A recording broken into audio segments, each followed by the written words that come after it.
Bom dia, boa tarde, boa noite. Salve, companheiros e companheiras, camaradas, estamos nas ondas. Estamos nas ondas.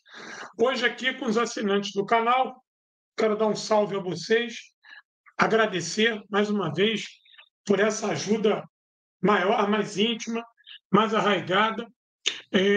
Tenho que me desculpar, porque fiquei 15 dias sem postar material para os assinantes, e eu preciso encurtar isso, mas é que eu tive uns problemas aqui, porque tive que apresentar material para o Congresso do Núcleas e estou escrevendo para o Congresso da ANPU também, né? Então, isso está me tomando bastante tempo, ter que escrever 2 artigos. Então, e o segundo artigo é uma pesquisa longa, então, além de todas as tarefas do dia a dia, das lives, do trabalho, filho, marido, fica difícil. Mas estamos retornando, né? E essa live aqui, eu já tinha programado fazê-la há bastante tempo, mas com essa conversa toda do Lula, de querer criar uma moeda, de disputar é, é, é, o Mercosul de novo, de ter mandado alguns recados contundentes para o G7, para a União Europeia, eu decidi antecipar isso. O nome da nossa live aqui é Getúlio Fascista iria entrar na guerra ao lado da Alemanha nazista?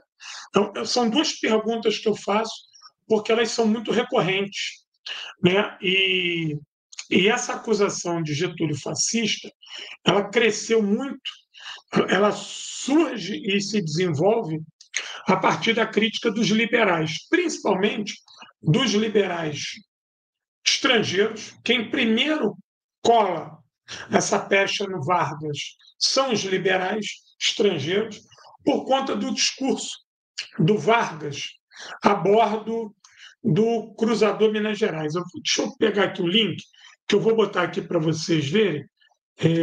Discurso Vargas a bordo. Esse discurso, né, é o epicentro das críticas que transformaram o Getúlio em fascista. Foi aí, né? Foi justamente a partir desse dia, né? Porque foi em 1940, o encoraçado, não era o cruzador, perdão, o encoraçado de Minas Gerais, ele era o maior navio da Marinha do Brasil, né? E na comemoração do Dia da Marinha, ele é convidado e eu achei aqui na Biblioteca do Brasil, peraí. Pronto, vou botar um site aqui que é, que é da Presidência da República. Pronto, deixa eu botar aqui para vocês. Eu vou botar aqui nos comentários. Deixa eu ver se dá para. Porque é gravada. Não tem importância, eu ponho na descrição. É, eu ponho crio um banner, pronto, crio um banner aqui. E aí vocês vão conseguir fazer isso tranquilamente. Ó. Tá aqui, ó. Biblioteca da Presidência da República, mas eu ponho na descrição do vídeo também. Mas, se amanhã depois vocês quiserem consultar, é Discurso de Getúlio Vargas a bordo do Minas Gerais, em 1940. Esse discurso, ele é um discurso muito duro que o Getúlio faz contra os liberais. Mas por que o Getúlio faz esse discurso contra os liberais? Qual é o viés desse discurso? É isso que eu quero discutir com vocês no âmbito da autonomia, né? No âmbito do Brasil soberano. Porque o Getúlio vai receber essa acusação de fascista justamente por estar discutindo um Brasil soberano. E essa acusação aparece. Né? O ambiente era um ambiente de avanço do fascismo, então ele foi chamado de fascista. O Putin é chamado de fascista por muitos liberais. O Maduro, o Ortega e o Dias-Canel chamado de ditadores.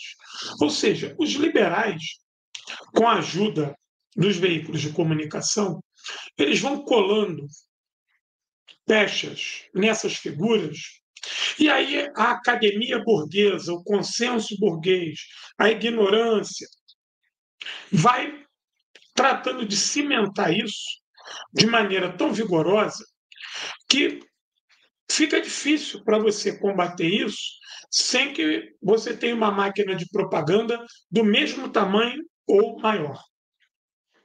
Pois bem, eu depois vou dar indicação aqui de, de algumas leituras sobre o período, que eu acho que elas são muito atuais. E eu consigo muito claramente fazer um link no projeto de desenvolvimento autônomo que o Getúlio queria criar no Brasil, a partir de uma modernização, de um modelo industrializante, mas com justiça social. Isso é que é o mais importante. O Getúlio tinha um projeto? Tinha. O Getúlio era autoritário? Era. O Getúlio era anticomunista? Era. O Getúlio fechou, criou um regime fechado?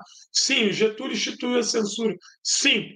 Mas ele chamou o povo a participar disso. Houve ganhos sociais.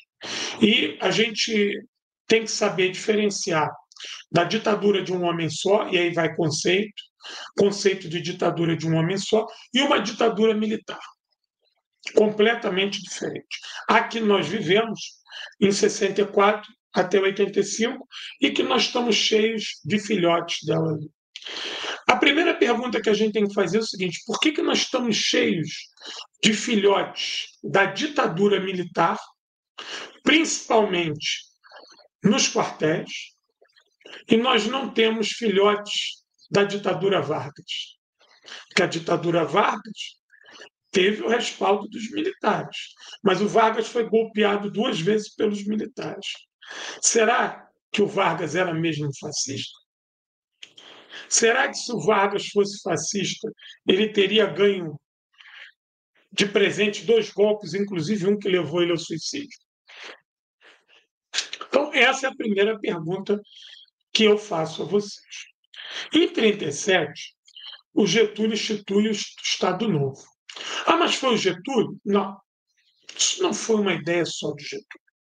O Estado Novo foi construído pelos setores mais reacionários da ditadura do Estado Novo. Dentro daquela aliança liberal que vai fazer a Revolução de 30, você tinha setores liberais mais avançados e você tinha setores mais recuados, mais duros, mais reacionários.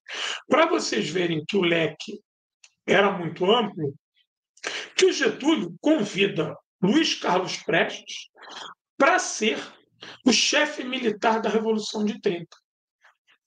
Será que o Getúlio fascista faria isso? Não. Ele convida Luiz Carlos Prestes para ser o chefe militar da Revolução de 30 e o Prestes refuta isso. Porque o Prestes, com uma crítica muito forte a esse movimento liberal, imagina se o Prestes tivesse sido, o rumo que o Brasil teria tomado, muito mais avançado teria sido esse processo que o Vargas intimou, porque ele ia ter um cara ali do lado dele que era o Prestes. E com inserção direta nos quartéis, como chefe militar. Todas as Forças Armadas estariam subordinadas ao Prestes. Mas um dia a gente conversa sobre esse ponto específico. Acho que isso vale uma live. Entendeu? Analisar o convite ao Prestes, quem era o Prestes de 1930, o que era a Revolução Liberal de 30, a Aliança Liberal, e os motivos que o Prestes, os motivos que levaram o Prestes a recusar. O Prestes depois se arrependeu. Né? Anos depois ele falou: pensando bem, eu poderia ter aceitado aquilo ali, porque realmente teria transformado a Revolução de 30 em algo muito mais avançado. Pois bem, essa Revolução de 30 ela se bate contra o levante paulista de criar uma guerra civil de 32.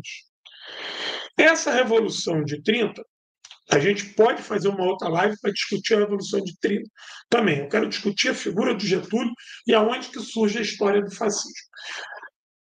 Dentro dessa Revolução de 30, tinha um monte de adoradores de Mussolini, muitos, do fascismo, principalmente Lorival Fontes. O próprio Mussolini elogiou Lorival Fontes. Né? Lorival Fontes era o único, eu acho que era, se eu não me engano, o único americano, o único ser das Américas que escrevia lá nas revistas fascistas na Itália.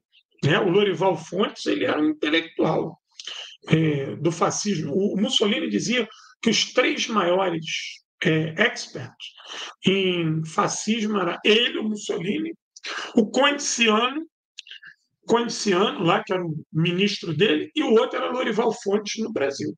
Para vocês verem a bagagem do Lorival Fontes. E o Lorival Fontes era um homem do DIP, conselheiro próximo do Vargas, Departamento de Imprensa e Propaganda, foi o homem da censura. Muitos gostavam de dizer que era o Goebbels do Vargas, né? Fazia essa analogia. Pois bem, o Vargas, ele vai, desde o primeiro momento que assume, ele tem a ideia de tirar o Brasil daquele modelo agroexportador e criar um projeto industrializante que equiparasse o Brasil às grandes nações do mundo. Esse sempre foi um desejo do Vargas. Esse desejo do Vargas encontrou consonância entre os militares, porque os militares queriam acabar com aquela coisa da velha república, voto de cabresto, a ascensão política e social dos coronéis. Porque essa história de tinha coronel no sertão, tinha coronel no Brasil todo. É o mesmo papel que tem hoje os coronéis da política, os guetos eleitorais, os rebanhos eleitorais que existem até hoje no Brasil. Isso não é uma primazia do Nordeste brasileiro.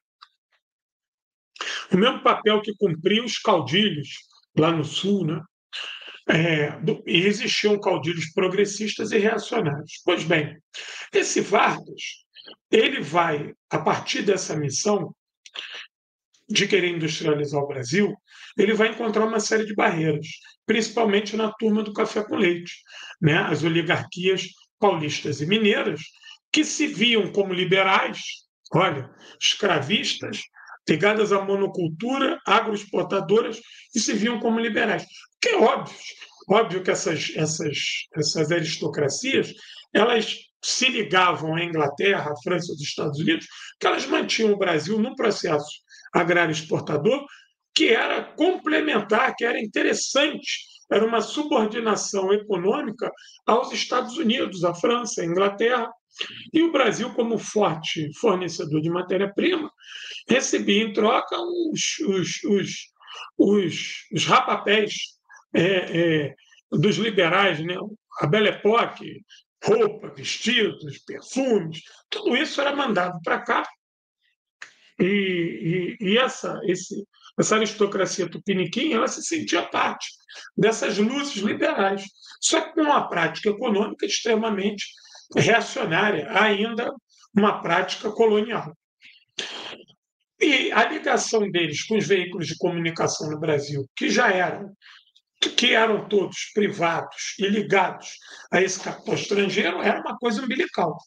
Então, o que se tinha de liberal no Brasil era a coisa mais atrasada do mundo, mais atrasada do mundo. E o Vargas, quando vai pegar esse nome, vai emprestar isso, falar de uma grande aliança liberal, mas um liberalismo que queria enfiar o Brasil na Revolução Industrial, isso é um problema sério. Pois bem, isso não é fácil. Isso tem vários processos de luta, de idas e vindas, de 30 a 37. Em 37, nós temos o acúmulo, primeiro, da Revolta Paulista de 32 e do Levante Comunista de 35. Esses fantasmas foram potencializados pela imprensa e pelos militares, principalmente com essa questão já do inimigo interno, do comunismo, do Cominter, dos agentes vermelhos, da Revolução. Pode esquecer que a Revolução de 17 tinha sido ontem. Né? Então, o Estado Novo, né, o que é chamado de de o fechamento do regime, o que sagra o Getúlio como um ditador, isso é feito com o interesse dos militares, tanto que são eles que inventam a história do Plano Cohen, entendeu? Que era apenas uma mentirada, né? Já era fake news da época, já era mamadeira de piroca da época, e levar essa coisa do espantalho do comunismo. Pois bem, esse fechamento do regime de 1937, ele não foi uma ideia do Vargas, ele não foi um desejo do Vargas, ele foi muito mais uma vontade desses setores militares que apoiavam o Vargas e que, a todo momento, produziam relatórios alarmistas de que o movimento comunista estava ali na esquina, em cima do teto, que os comunistas iam tomar isso aqui tudo. E quem se aproveita disso? Quem se aproveita disso são os setores mais reacionários, que veem na ascensão de Mussolini e Hitler uma alternativa a essa elite, a essa aristocracia liberal brasileira ligada a Estados Unidos, França e Inglaterra. E aí os discursos se batem. Por que os discursos se batem? A crítica que o movimento comunista fazia aos Estados Unidos, à França e à Inglaterra, de exploração dos países mais pobres, ela é a mesma crítica que os fascistas passaram a fazer aos liberais. Os fascistas, de maneira muito hábil, eles tomaram essa crítica. Eles passaram a utilizar essa mesma retórica contra esse tal capitalismo liberal que tanto explorava esses países mais pobres. Nós sabemos que essa apropriação por parte dos nazistas alemães e dos fascistas italianos, ela era por conta da corrida, né? da chegada atrasada de Alemanha e Itália na partilha da África. E na dificuldade que esses países tiveram para ter acesso às matérias-primas que pudesse alavancar os seus processos de industrialização. Mas isso se deveu pelo atraso de Itália e Alemanha se unificarem, se transformarem em estados nacionais unificados. Isso foi um momento que impede Itália e Alemanha de participar mais ativamente, mas da partilha da África, mas a partir de 1850, né, com digamos assim, a nova ordem de partilha da África, eles vão participar. Mas óbvio que já havia um atraso de Itália e Alemanha com relação à Inglaterra, França. Isso vai se potencializar com a derrota desses entes na Primeira Guerra Mundial. A Alemanha é fragorosamente derrotada, a Itália entra na guerra no primeiro momento, mas depois vacila, mas sai com as mãos abanando também da guerra, até pela postura ambígua. E óbvio que a gente não pode comparar o avanço alemão com o avanço italiano. Isso aí. Mas a Itália faz esse coro. E a relação de Mussolini com Hitler é uma relação muito boa, porque o Hitler era um apaixonado pelo Mussolini, assim como o Winston Churchill. O Winston Churchill fazia discursos, elogios a Mussolini durante a década de 20, que era uma coisa de louco. Parecia pai e filho, entendeu? Então, esse discurso que o Vargas vai fazer no Minas Gerais em 40, já como o ditador brasileiro, e aí a palavra ditador não tinha o peso que ela tem hoje, em 2023, muito pelo contrário, ela é vista até como um salvador, como alguém muito iluminado, uma pessoa onipotente, onisciente e capaz de guiar a sua nação, né? O Brasil ainda não tinha experimentado esse liberalismo burguês de cunho eleitoral que nós vivemos hoje, que a puta da Rede Globo, de maneira escrota, fala que é a festa da democracia, entendeu? Então, esse governo Vargas, ele vai queimar etapas para tentar alavancar o seu processo de industrialização, e ele descobre que ele não vai fazer isso sozinho, que ele precisa de parceiros mundiais. Quando ele recorre aos Estados Unidos, os Estados Unidos diz não. Quando ele recorre à Inglaterra, a Inglaterra diz não. Quando ele recorre à França, a França diz não. Mas quando o Brasil recorre à Alemanha, a Alemanha diz sim. E aí o Brasil e a Alemanha vão estabelecer uma parceria econômica, repito, econômica. Essa parceria ela não se desdobra na seara política. Você não vai ver em nenhum momento Getúlio saudando os dogmas fascistas, o Getúlio querendo implementar tal coisa no Brasil, o Getúlio saudando o nazismo. Pelo contrário, a pesquisa que eu fiz aqui nesse meu livro, e aí para os assinantes que não têm, eu penso que comprem, façam uma força, porque esse tema que eu estou falando hoje vai ser parcialmente elucidado nesse livro aqui, e vocês vão entender essa ligação da guerra com Getúlio e os aliados. Vocês vão ver que o Brasil entra na guerra por um interesse muito mais geoestratégico do que outra coisa, que o Brasil acredita superar o seu atraso a partir da guerra. Isso eu tenho algumas lives já falando disso aí. Então, o Getúlio, quando ele percebe que o projeto dele de desenvolvimento autônomo só encontra coro na Alemanha, ele vai estabelecer uma relação econômica pujante com a Alemanha. A Alemanha começa a oferecer ao Brasil armas, aviões, navios, siderúrgica. A CSN, que foi uma parceria com os Estados Unidos, ela seria construída aqui pela Thyssen, né? ThyssenKrupp.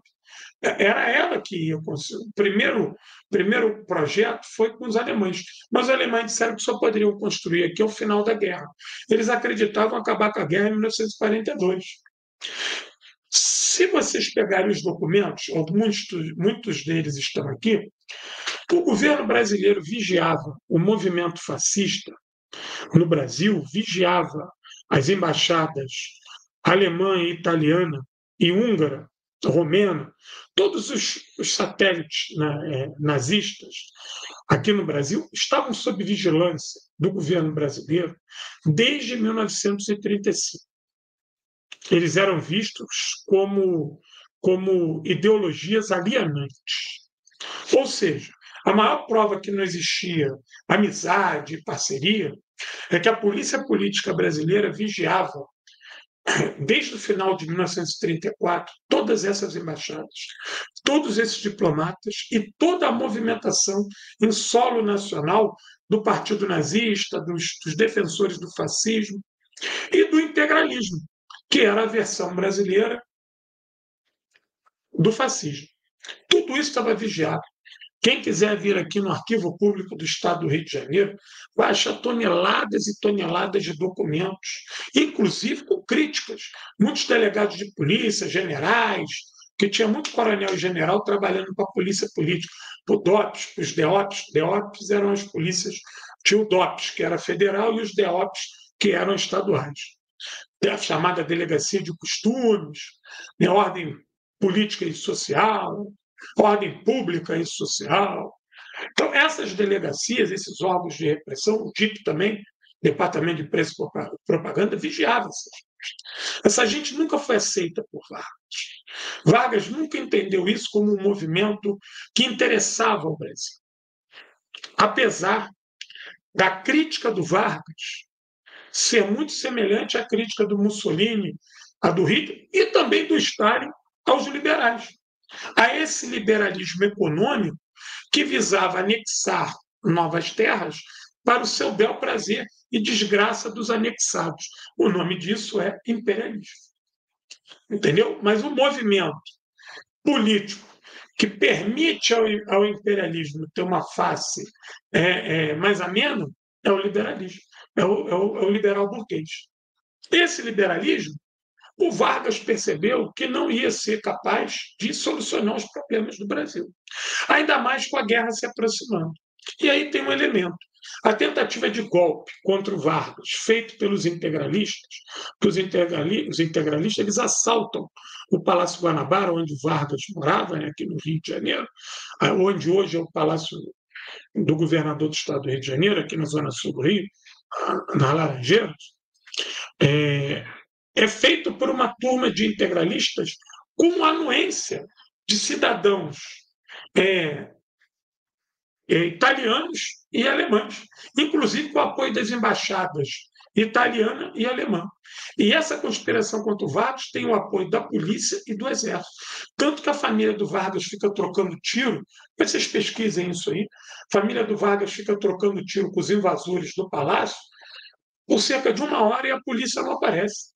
O chefe da polícia aparece quase 1 hora depois, sozinho, com um carro, com um grupo para trocar tiro lá. Quem resistiu trocando tiro foi o Vargas, o irmão dele, a filha dele, a mulher dele e um pequeno grupo de guardas palacianos, porque o grupo que estava na guarita do frontal foge. E o Vargas fica trocando tiro. E o plano era um golpe muito maior, só que ele falha. Eles chegam lá com um número reduzido para assaltar o palácio, acho que era em torno de 30, 40 homens, só que eles não conseguem entrar pela resistência do Vargas e da família dele. E depois de 1 hora a polícia chega. Agora tu imagina, um ataque contra a sede do governo, na casa do presidente da República, demora-se quase 1 hora. O Rio de Janeiro, quem conhece, é um ovo para que as forças de segurança cheguem ao palácio. Tem uma turma que chega, parece que com meia hora, 40 minutos, mas fica na esquina, distante, trocando tiro com os golpistas e não consegue socorrer o Vargas. Chegar no palácio mesmo demorou quase 1 hora. Então você vê que havia uma conspiração. E essa conspiração passava pela embaixada, os documentos são fartos sobre isso, né? Inclusive estão aqui nesse meu livro, alguns deles, né? Porque esse ambiente de conspiração é uma ofensiva à entrada do Brasil na guerra.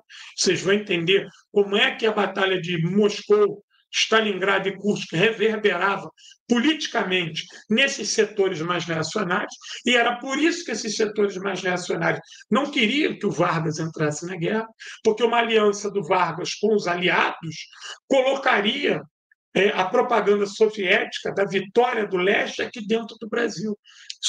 Já estou antecipando uma outra parte da discussão, mas eu estou ainda na questão do Vargas fascista e da economia brasileira. Então, o Vargas ele sempre quis estar do lado dos Estados Unidos, mas os Estados Unidos nunca quis apoiar a Revolução de 30. Né? Ainda mais que ela não era liberal, não tinha essa questão da eleição, dos partidos, essa questão do liberalismo burguês de cunho eleitoral, esse processo que já se intimava nos Estados Unidos, o Brasil estava na contramão disso. E com uma turma que estava com Vargas, que era muito crítica a isso. E mais, era uma turma que também era anticomunista. Então, ali tinham setores extremamente reacionários. Quem estava nesse setor? Setores fascistas que apoiavam esse processo. Depois dessa tentativa de assassinar Vargas em 1938, o Vargas vai colocar na clandestinidade um movimento integralista, vai proibir, assim como vai proibir propaganda e a difusão no Brasil de qualquer ideia partidária, ele chamava de credo, qualquer credo político que não fosse o regime brasileiro. Então, partido nazista, fascista, qualquer propaganda que endeusasse Mussolini, Hitler, estavam proibidas no Brasil. Estava proibido, a partir de 1938 também, a divulgação de qualquer material que não fosse em língua nacional. Ou seja, não se podia mais ter jornal estrangeiro de língua alemã, de língua italiana, de nenhum outro idioma. Nenhum outro idioma podia. Estava tudo proibido. Não se podia nem mais falar. Porque você tinha, na época, escolas no sul do país que ensinavam em alemão. Você tinha escolas que ensinavam em ucraniano. Então, todas essas colônias que vieram para o sudeste e sul do país, elas tinham seus jornais, tinham suas escolas, tinham seus clubes, tinham seus partidos. Isso tudo acaba. Um exemplo é o Palmeiras, né? Que era Palestra Itália, e vai ter que virar Palmeiras. O Cruzeiro de Minas Gerais também era Palestra, vai virar Cruzeiro, inclusive Cruzeiro, porque por causa da bandeira do Brasil, Cruzeiro do Sul, ou seja, há toda uma nacionalização forçada dessa turma. E isso, eu acho que isso já é sintomático de que o Vargas não tinha intenção nenhuma de apoiar a Alemanha nazista, porque muitas das vezes a gente vê assim, o Vargas quase entrou na guerra do lado da Alemanha. Quando? Onde? Qual o discurso, qual o documento, qual a fala do Vargas que ele diz querer sonhar ou ter algum desejo de lutar do lado da Alemanha. Isso existe, nunca existiu. O que existiu é o discurso do Vargas a bordo do encoraçado Minas Gerais, que eu vou ler um pequeno trecho, que é o trecho que explode. Por quê? Porque os veículos de comunicação estrangeiros, que aqui estavam já, estamos falando de 1940, o Vargas já há 3 anos é um ditador, né? E a guerra já estava comendo na Europa, em 1940, né? O pau já tinha cantado na Polônia, o pau estava cantando em Dunkerque, a Inglaterra já tinha sido atacada, a Alemanha nazista já estava fazendo o diabo, inclusive na África. É o trecho explosivo, é isso aqui. E esse discurso do Vargas, ele é um discurso voltado para a parte interna do Brasil. Ele não estava voltado para o estrangeiro. Ele era um discurso contra a oposição a ele, de cunho liberal, e que era apoiada pelos Estados Unidos, França e Inglaterra, e que já o desejava derrubar. Então vamos lá.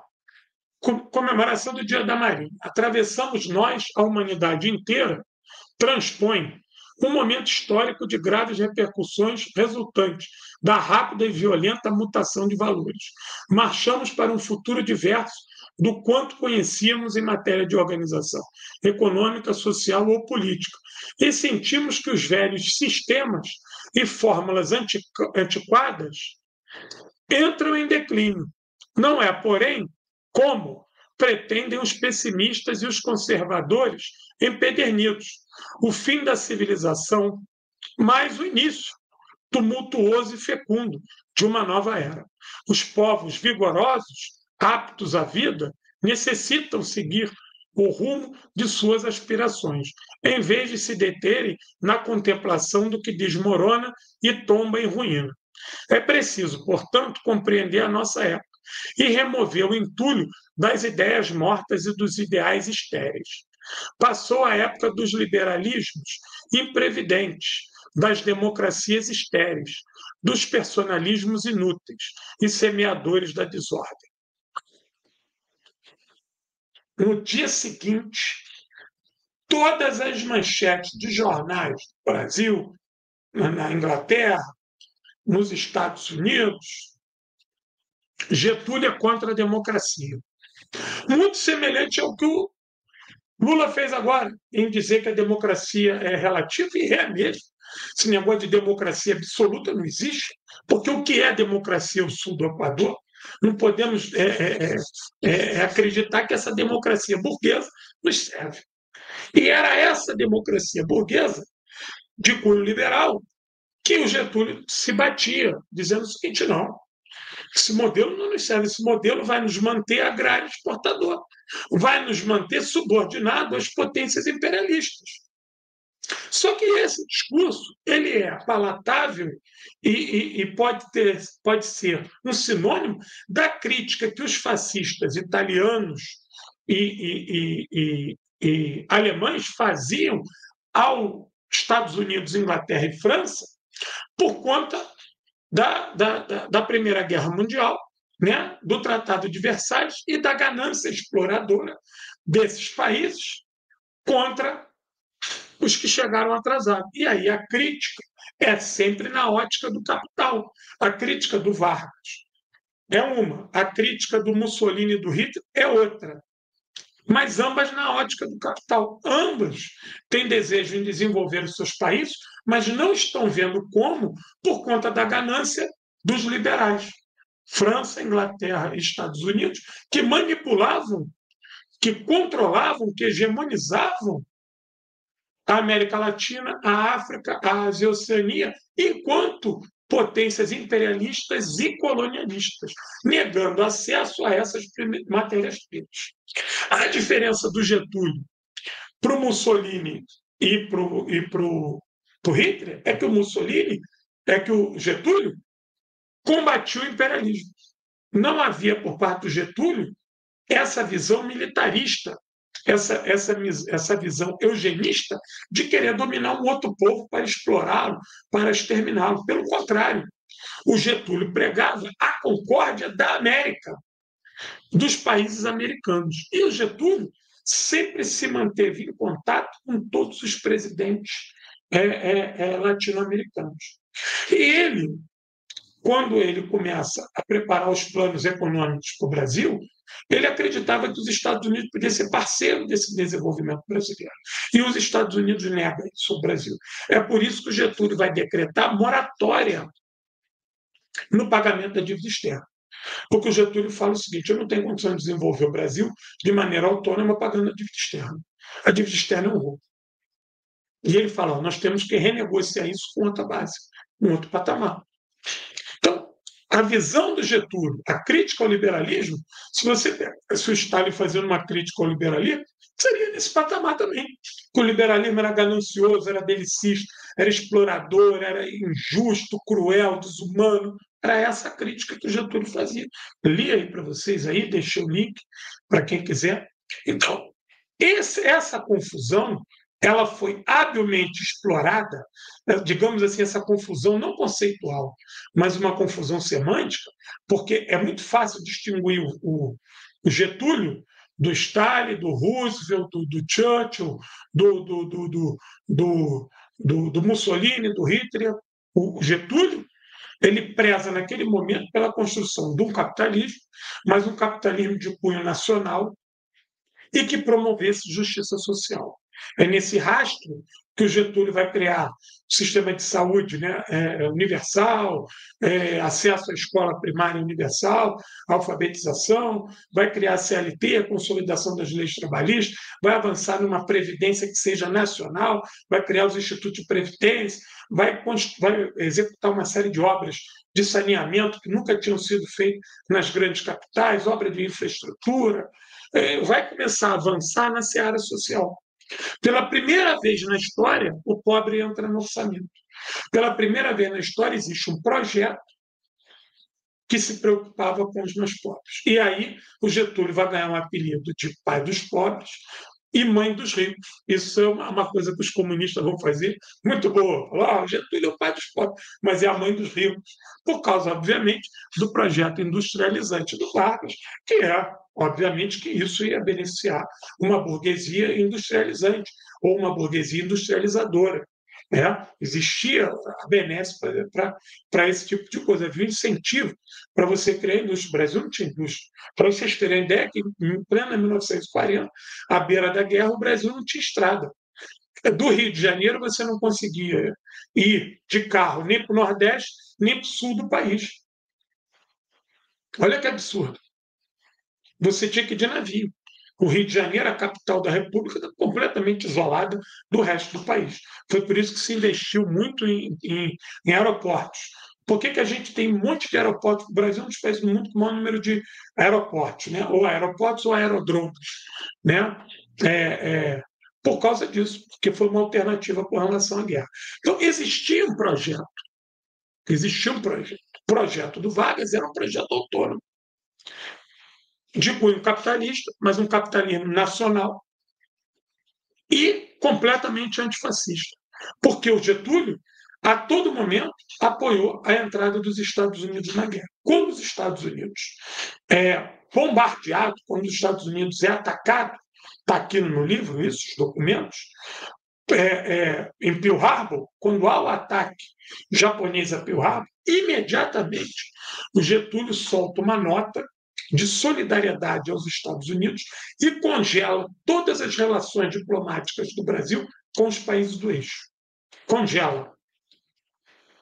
Isso em 1941. Congela. Todas as relações diplomáticas. Isso vai evoluir. Obviamente, o Brasil vai ser atacado. Vários navios brasileiros vão ser bombardeados.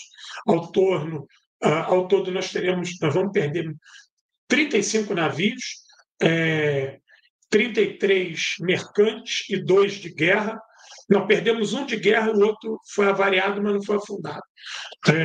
Durante a guerra, nós perdemos mais de 1.000 brasileiros, a maioria civis. Né? Os navios brasileiros foram atacados, na sua maioria, eram navios da Marinha Mercante e ou de passageiros. Né? O Brasil vai sediar, em fevereiro de 42, a cúpula dos países americanos para discutir que lado iria entrar na guerra, e o Vargas imediatamente rompe relações com os países do eixo em fevereiro de 42 e entra em guerra, declara guerra aos países do eixo em agosto, né,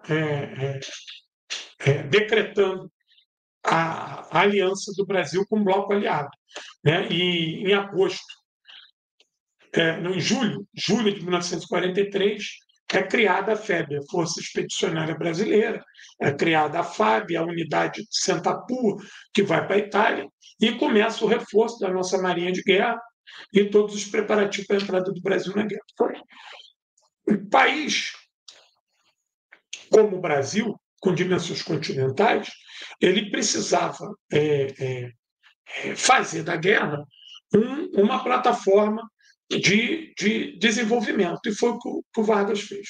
O Vargas viu na possibilidade da guerra o desenvolvimento, atraiu os Estados Unidos, o desejo estadunidense de alinhar o continente, e principalmente o Brasil. Por quê? Porque o Brasil é estratégico, não só como fornecedor de matéria-prima, mas o saliente nordestino, o Nordeste brasileiro, ele é o ponto mais próximo da África.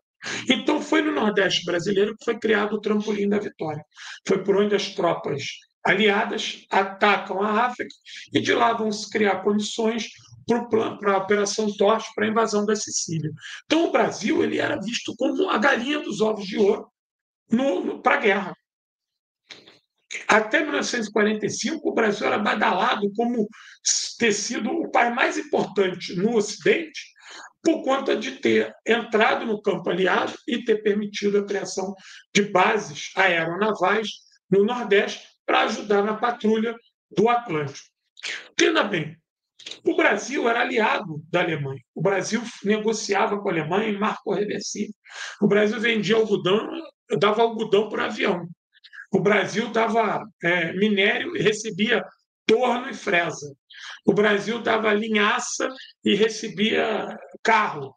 Então, era um grande negócio com a Alemanha. Mas quando a Alemanha começa a atacar a Inglaterra e a Inglaterra decreta o bloqueio continental, o Brasil percebe que não ia mais ter esse comércio vigoroso com a Alemanha.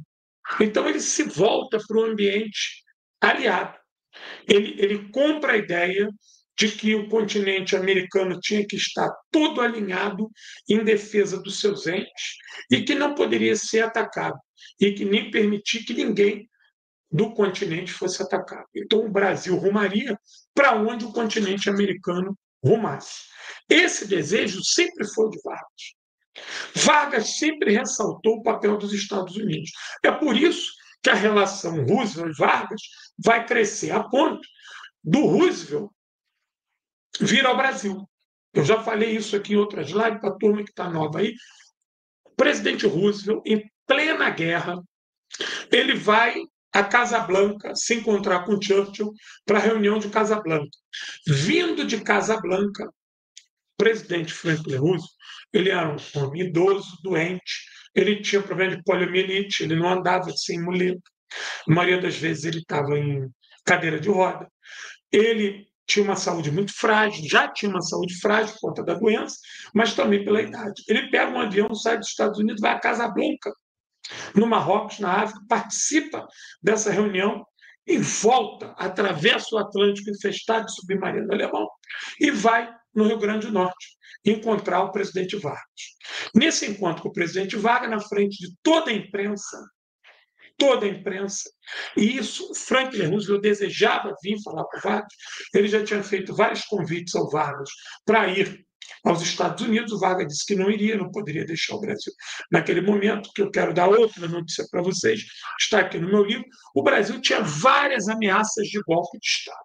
Várias.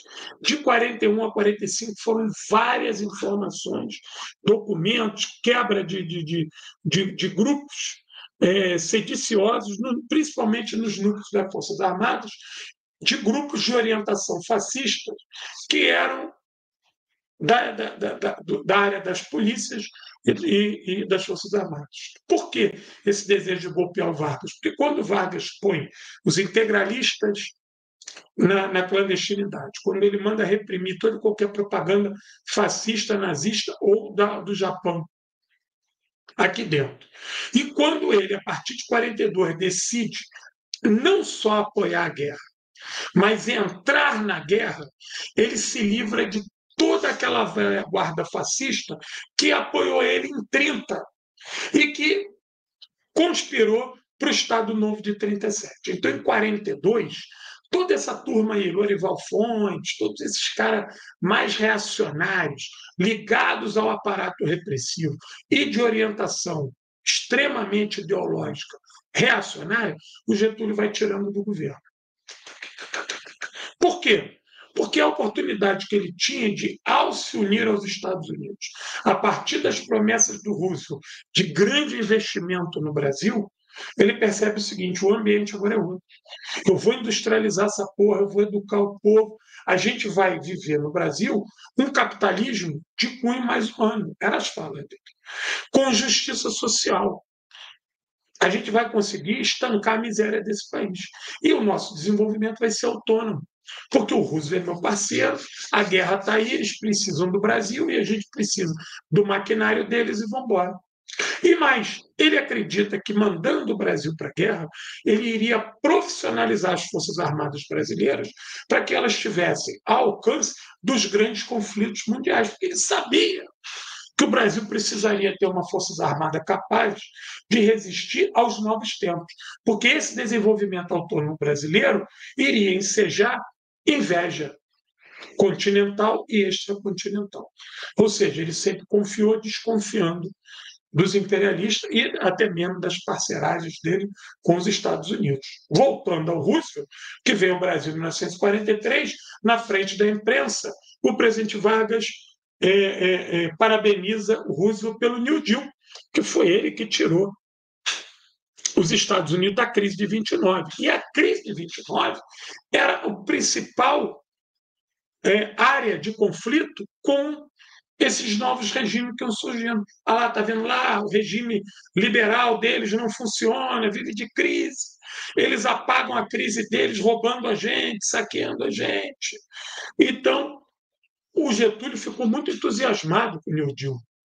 E quando o Getúlio parabeniza o Roosevelt faz questão de, na frente de toda a imprensa internacional aqui no Brasil, dizer o seguinte: o senhor é o pai do New Deal. Eu me inspirei no senhor e nas suas medidas de cunho social. Por isso, por Vargas. Isso foi estampado em todos os jornais nos Estados Unidos. Roosevelt afirma que Vargas é o pai do New Deal. Porque realmente, porque as medidas de cunho social que o Vargas estava tomando no Brasil eram coisas inéditas no mundo. No mundo não se tinha isso. A mulher primeiro votou no Brasil do que na França. Na França era proibida a mulher votar. No Brasil, Vargas instituiu o voto feminino.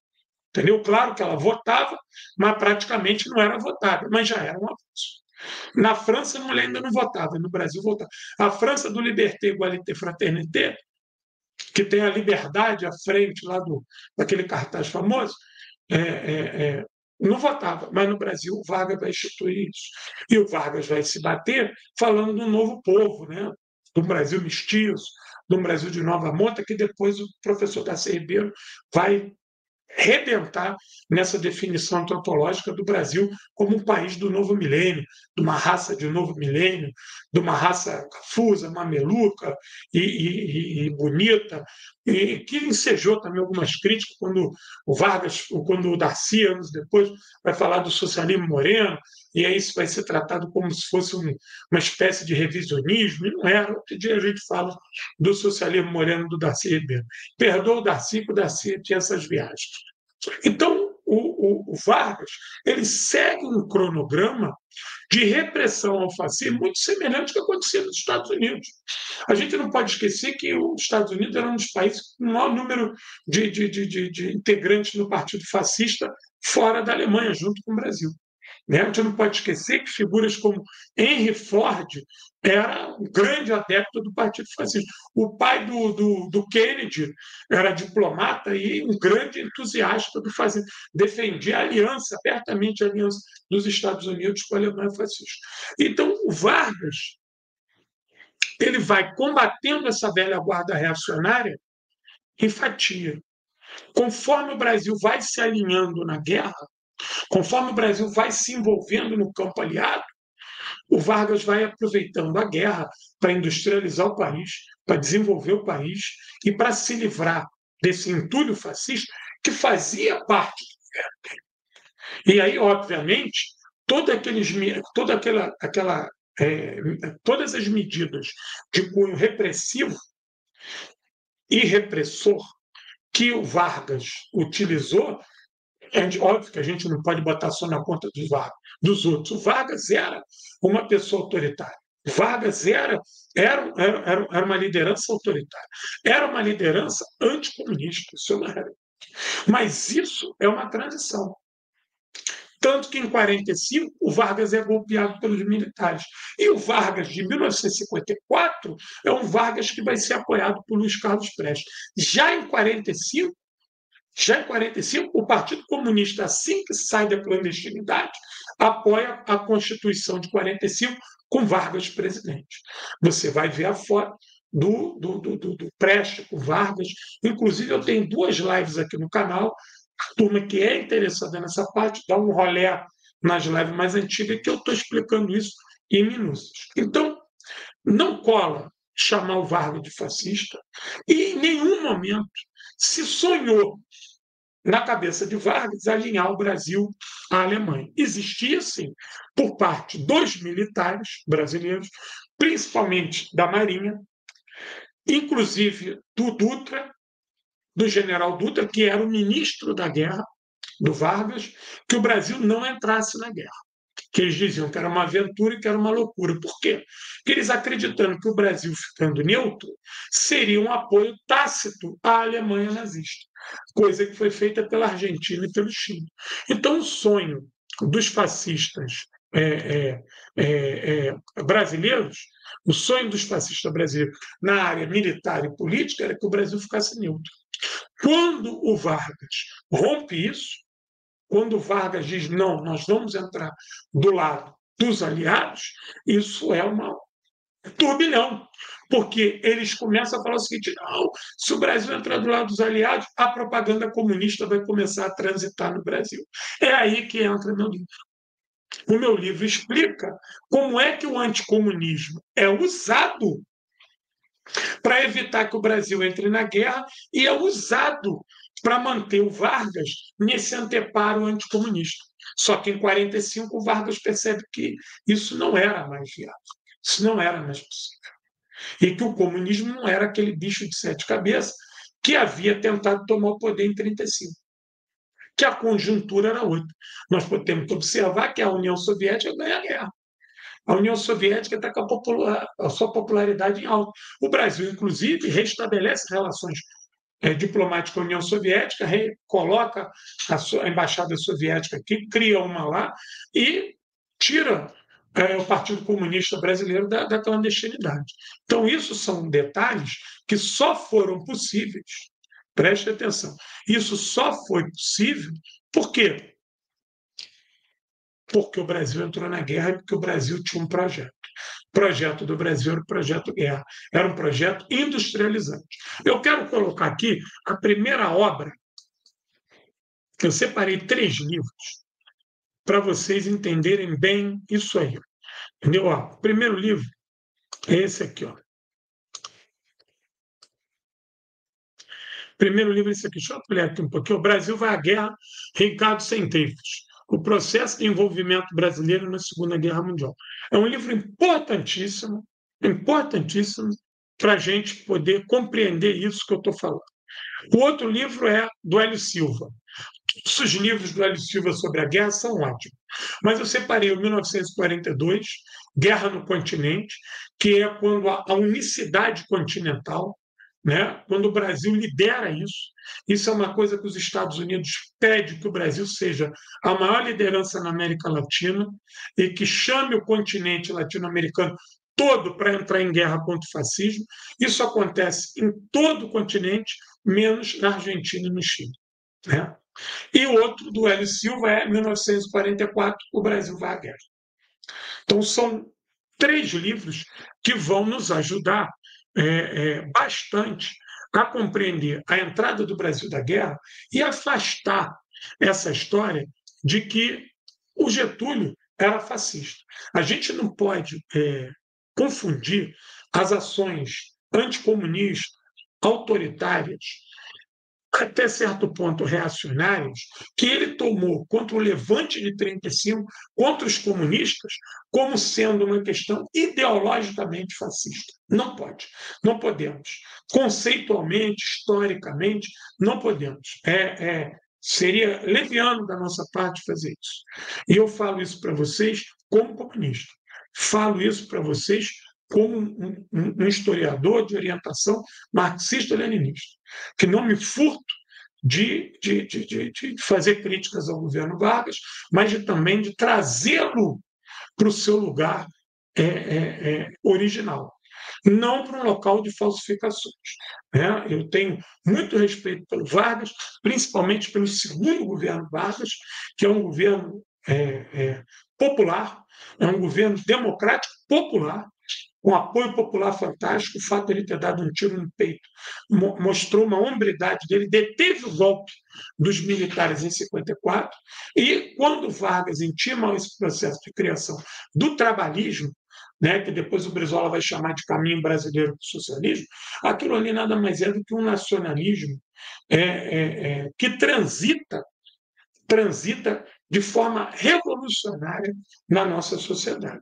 Claro que esse primeiro trabalhismo ali do Vargas, ele tem um cunho anti-imperialista muito forte, mas não ainda algo que a gente pode ver como revolucionário.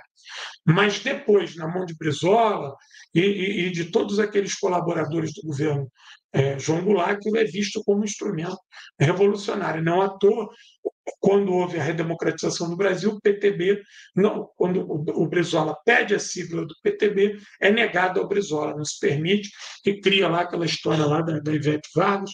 Então, há toda uma manobra por parte da ditadura de impedir que o Brizola refundasse o PTB, que sabiam a importância do nome que tinha para aquela parte da história do Brasil, que é a década de 40, 50, 60, né? Que é entre a ascensão do Vargas de 54 até o golpe de 64. Essa década é uma década de lutas e de avanços na construção de um modelo brasileiro, e aí salve Carlos Mariátegui, né?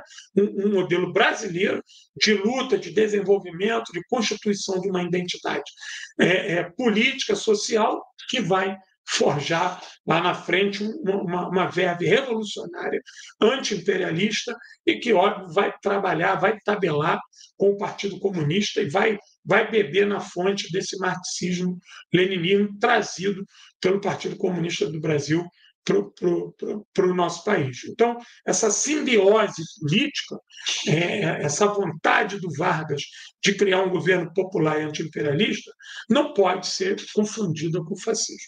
Isso foi uma armadilha feita pelos liberais contra o Vargas, um ataque covarde contra o Vargas, e que o Vargas sempre se bateu na vida quando ele era chamado de fascista, que se fosse fascista não teria sido golpeado. E aí o Vargas é apiado do governo em 45 como fascista.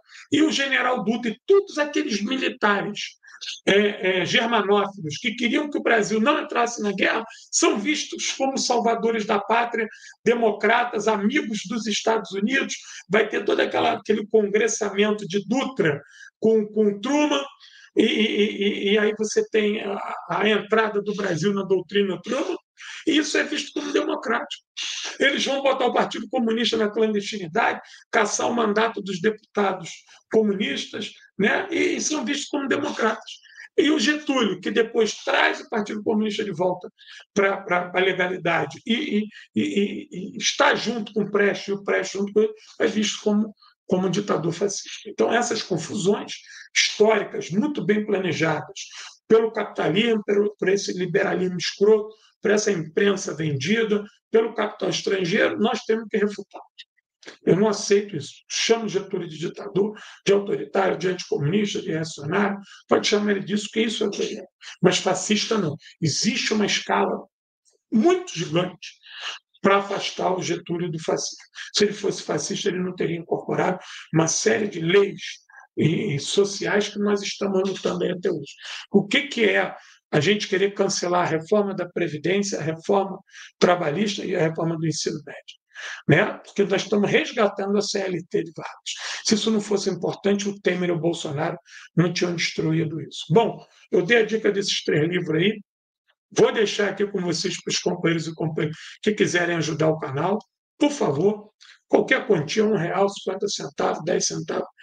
De coração, tudo é bem-vindo. Quero agradecer muito a vocês, que sei que vocês que assinam o canal já ajudam para cacete. Muito obrigado, obrigado pelo carinho. Desculpa a demora.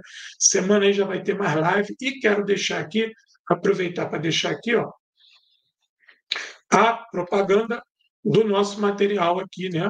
Da nossa produção aqui, que é o que ajuda bastante o Guerra Patriótica a estar aí agora na sua faceta multimídia.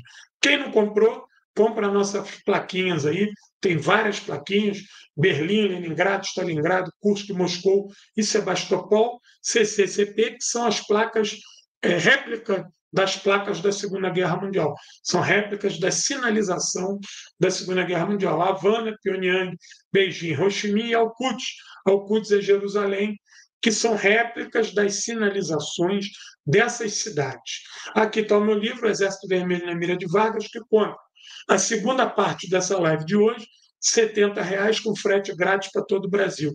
É uma aula de história do Brasil na Segunda Guerra Mundial, no qual eu conto a Segunda Guerra Mundial e a participação brasileira a partir da Batalha de Moscou, Stalingrado e Kursk. Isso aí é fantástico. E quem não comprou ainda, a promoção Guerras e Revoluções, 3 livros por R$100. É impossível algum local que venda 3 livros, uma enciclopédia desse tamanho, por R$100, certo? Então, quero agradecer aí pra caramba a todos vocês. Deixa o like. Eu sei que isso aqui é fechado, é para o assinante, mas deixa o like, por favor, que ajuda a chegar nos outros assinantes. Me acompanha aí, me dá essa força, vai lá no Instagram, Guerra Patriótica, estou lá no Facebook, o canal no Telegram é o canal Guerra Patriótica, estou no Twitter lá, João Pitilo, e estou lá naquela outra porra lá que lançou novo lá também, já perturbando. Então, quero agradecer aos companheiros e companheiras, muito obrigado, e vamos junto aí. Urra!